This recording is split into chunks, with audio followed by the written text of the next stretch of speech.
Just landed here in Spain with your digital nomad visa? Bienvenidos! Now the real adventure begins. And we're here to walk you through all the essential things you need to do in your first month to settle in smoothly.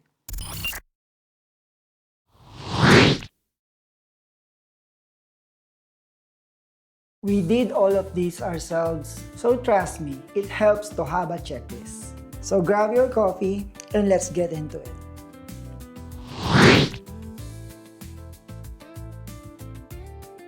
First thing, get connected. Head to any mobile provider like Orange or Movistar. We personally use Vodafone, and it's been perfect for working remotely.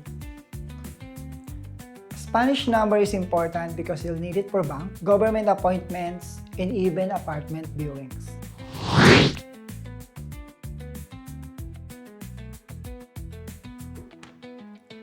Next, open a local bank account. We went with Santander and BBVA. Just bring your passport, visa approval, NIE, and proof of address or lease. Some banks are picky, so better to be over-prepared.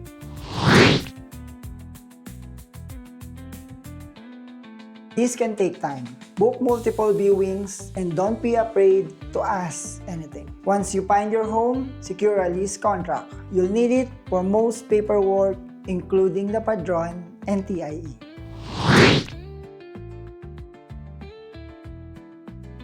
Head to your local ayuntamiento to register your address. This is called registration for padron. It proves you live here in Spain and is needed for most legal processes. You just need to bring your lease contract, passport, and NIE.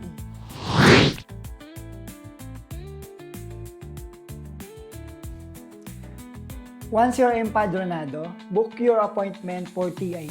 That's your foreigner's identity card. Make sure you have every requirement.